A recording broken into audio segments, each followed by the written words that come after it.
Salut chers amis, à présent nous allons donc entamer avec la configuration des interfaces, n'est-ce pas, sous Linux. Notre cadre d'étude également c'est toujours Kali, c'est une distribution dérivée de la famille Debian. Voilà, nous allons d'abord comme ça afficher les informations sur nos interfaces avec IP Link Show. Alors ici on voit que on a deux interfaces. On a L0 qui est l'interface localhost loopback, et puis on a ETA0 qui est une interface Ethernet.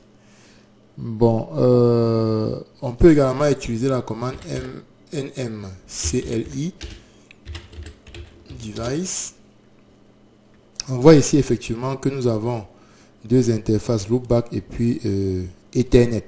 Donc on voit bien que nmcli est plus précis concernant le type d'interface et concernant l'état.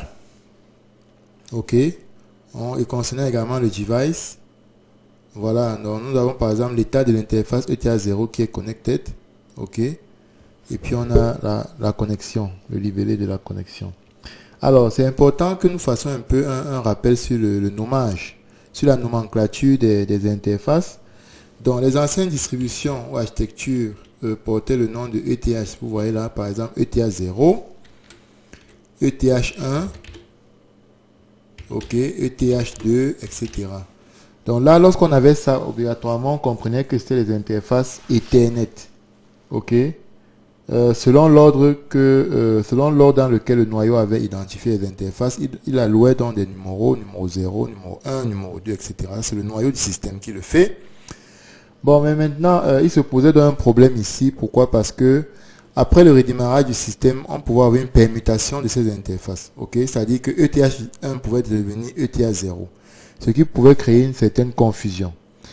Donc, les distributions plus récentes, n'est-ce pas, ont voulu donc résoudre ce problème en essayant de trouver une relation a priori entre le nom de l'interface et la connexion matérielle sous-jacente. Ok. Alors, ce qui implique donc quoi? Que le nom va débuter cette fois-ci par deux caractères, par un préfixe de deux caractères, qui vont nous indiquer le type de l'interface. Ça veut donc dire quoi? Ça veut dire que si l'interface commence par EN, ça veut dire que c'est une interface Ethernet. Si l'interface commence par IB, ça veut dire que c'est une interface InfiniBand. Si l'interface commence par SL, ça veut dire que c'est une interface série, ligne série, serial line. Si l'interface commence par WL, ok, un peu comme dans la distribution précédente, ça veut dire que c'est une interface VLAN, WLAN autant pour moi, c'est-à-dire Wireless Local Area Network. Si l'interface commence par WW, ça veut dire qu'il s'agit d'une interface WWAN, ok, c'est-à-dire Wireless WAN. Donc vous voyez que voilà un peu des nomenclatures qui sont définies. A priori, lorsqu'on voit dans les deux caractères, on comprend qu'il y a le type de l'interface. Mais maintenant, après ces deux caractères, donc il y a également d'autres indicateurs qui vont nous spécifier, n'est-ce pas, de quelle interface il s'agit. Alors, les distributions précédentes avaient par exemple ETH0, ok, ça c'est la convention normale d'avant que l'on connaît, ok. Le 0 c'est le numéro alloué par le noyau, ok. Bon, maintenant, prenons le nouveau cas. Si on a EN par exemple, ENO1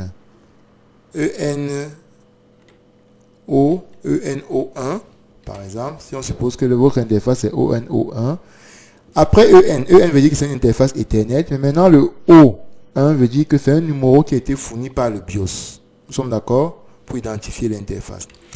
Maintenant, si on fait par exemple ENS1, le S veut dire que c'est le slot. Donc S1 veut dire que c'est le slot 1. Ça veut dire que c'est l'interface Ethernet est branchée sur le slot numéro 1. Si je fais maintenant ENP3 S5 par exemple, alors le S comme on l'a dit tout à l'heure c'est le slot, ça veut dire que c'est le cinquième slot ici. Mais le P ici là veut dire le bus. Donc c'est le bus numéro 3 et puis le slot 5. Vous voyez donc avec cette nouvelle nomenclature, c'est un peu plus précis et a priori on sait Ok, cette confusion liée à la permutation qu'on a vu tout à l'heure ne sera plus effective. Ok. Alors maintenant, on va donc voir comment la gestion des interfaces. Il y a deux types de configuration d'interface. Il y a la configuration temporaire et la configuration permanente. Donc je suppose qu'avec ce qu'on vient de voir, vous connaissez le nom de votre interface, de votre device. Alors maintenant, pour pouvoir configurer, qu'est-ce qu'on utilise? On va utiliser la commande IP. Ok. Si je fais IP addr add. Ok, ça fait IP addr. C'est IP address add. Ça veut dire que je vais ajouter une nouvelle adresse. Je fais par exemple 192.168. Je sais pas moi, point 36.10. Ok, dev. Ok, chez moi c'est ETH 0, ETH 0. Si chez vous c'est ENS, vous mettez exactement ce que vous avez chez vous. Ok. Lorsque je fais ça, ça veut dire que je veux ajouter dans l'adresse 192.168.36.10 sur l'interface, sur le device ETH 0. Ok. Par défaut, donc le masque sera sur 24 puisque ça c'est une adresse de classe C. Ok. Donc après dans cela, on peut donc faire ceci. On peut donc faire IP addr show pour voir, pour afficher. Ok. Show. Ok.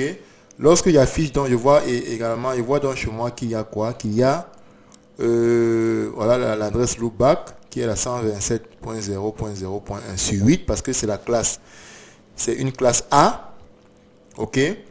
Donc et puis très important, on a également l'adresse IPv6 lorsqu'il y a INET6, c'est l'adresse IPv6.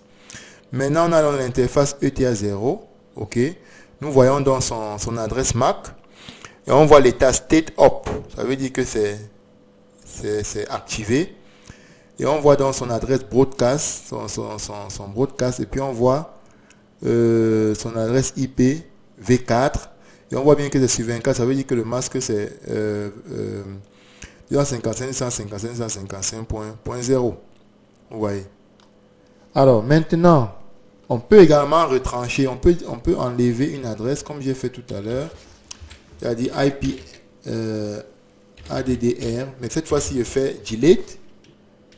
Je peux supprimer 192.168 par exemple, .2.1. Ok. Je peux mettre également la notation, cette notation avec barre. Je dis que je veux supprimer ça du device ETH1. Là, je vais dire que je vais enlever l'adresse. Nous sommes d'accord? Alors maintenant, qu'est-ce qu'on peut faire? On peut donc activer une interface IP link, et puis on fait set ETH. Chez moi, c'est ETH 0. Ok, hop. Ok, là on dit opération non permitted. Ça veut dire évidemment, il ne faut pas oublier de le faire en sudo, en mode super utilisateur. Ok. Ah, j'ai écrit, c'est plutôt sudo. Chez moi, l'interface était hop. On me demande le mot de passe. Ok. Là, chez moi, c'était hop. Mais là encore, je peux donc faire maintenant IP add show. Ok. Et puis là, maintenant, je vois mon interface est hop. Ok. Je peux plutôt maintenant désactiver en faisant plutôt down. Donc, lorsque vous désactivez une interface, ça veut dire que vous ne pouvez plus vous connecter au réseau. Ok. Donc, vous faites down, autant pour moi, et puis l'interface sera désactivée. Donc, chers amis, cette façon de configurer ici est temporaire. Pourquoi? Parce que lorsque vous allez redémarrer votre système, toutes ces configurations seront perdues. Ok. Donc, pour pallier donc à ça, on va donc voir maintenant comment le faire de manière permanente. Pour le faire de manière permanente, alors, on va donc ouvrir notre fameux fichier network interface. Qu'est-ce qui se passe? Network interface. Alors, j'attire votre attention, c'est que chaque fois que vous voulez modifier un fichier qui se trouve dans le répertoire /etc, qu'est-ce qu'il faut faire? Il faut toujours créer une sauvegarde. Alors, ce que je veux faire, c'est que je veux créer une sauvegarde. Je veux faire ceci. Je veux par exemple faire copie. Et puis, je crée une sauvegarde. Je crée ma sauvegarde. C'est pour être prudent. je vais faire, ça c'est network, interfaces, je mets par exemple .alt, ou bien point, ça dépend, nous sommes le 27.27.05.22, point par exemple 17h35, si vous voulez, ok. Alors là, j'ai créé ma copie, ma sauvegarde. Ça veut dire que si jamais j'ai un pépin avec ce que je veux modifier tout à l'heure, alors je peux revenir à ma copie pour faire une restauration. Donc lorsque j'arrive il y a dans ces éléments, vous voyez par défaut il y a auto. Ça veut dire qu'automatiquement l'interface loopback va se démarrer au démarrage, ça va se lancer au démarrage. iFace, iFace c'est l'abréviation de interface. iFace L0 inet loopback, ça veut dire que ça c'est une interface IPv4. Bien, maintenant si je veux donc configurer ma permanente, mon interface ETA0, qu'est-ce que je fais? Je peux dire ETA0. C'est 0, je rappelle bien, c'est pas O, c'est 0. Alors, lorsque je fais ça, ensuite, je dis quoi? iFace, je dis donc ETA0. Ensuite, inet, pour dire c'est IPv4, inet. Et puis, je dis statique, pour dire c'est statique. OK? Ensuite, donc, qu'est-ce que je fais? Je fais adresse. Je mets l'adresse. Il y a l'espace, bien entendu. Par exemple, 100.4. Ensuite, qu'est-ce que je fais? Je vais donc dire, par exemple, le netmask. Je mets le masque. Par exemple, 255.0. Ensuite, qu'est-ce que je fais? Je peux mettre le gateway, la passerelle. Gateway, je dis 192.168.3.1. Donc, il y a plusieurs paramètres comme ça qu'on peut ajouter, les DNS, etc. OK? Mais par défaut, lorsque vous donnez comme ça, le système va calculer automatiquement l'adresse du réseau, etc. Donc, voilà. Lorsque vous faites comme ça, on sauvegarde. OK? On va donc sauvegarder. Et qu'est-ce qu'on va faire? CTRL O, CTRL exit. Lorsqu'on sauvegarde maintenant, qu'est-ce qu'il faut faire? Il faut donc que le service en charge du réseau prenne ça en charge, mette à jour par rapport à ce qu'on vient de faire, puisqu'on a modifié un fichier de configuration. Donc, ce qu'on va faire, c'est quoi? Système. On va faire, bien entendu, on va faire ça en sudo. Système control. Attention. Système control. Restart. On va dire network manager service. Network manager service. OK. Et puis on valide. Automatiquement, il va donc redémarrer le service pour prendre en compte cette mise à jour. Ou bien, on peut faire ceci. On peut faire sudo /etc/init des networking. Restart. OK. Et puis, on valide. Et là, il va redémarrer le service. Et puis, la mise à jour sera prise en compte. OK.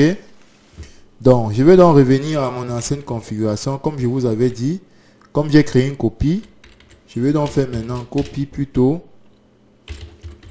etc network interface /interface point 27 que je copie maintenant dans network /interface. Voilà. OK. Là, je fais une restauration pour dire que, OK, maintenant, je vais dans, vous voyez que si j'affiche, OK, je retrouve mon fichier que j'avais avant. Voilà. Donc, lorsque vous faites ceci, vous avez fait une configuration maintenant permanente. OK. Et bien entendu, les configurations que vous faites doivent correspondre à votre réseau, quoi. À votre, voilà, à votre agressage que vous avez déjà fait sur papier concernant les adresses IP des machines de votre réseau.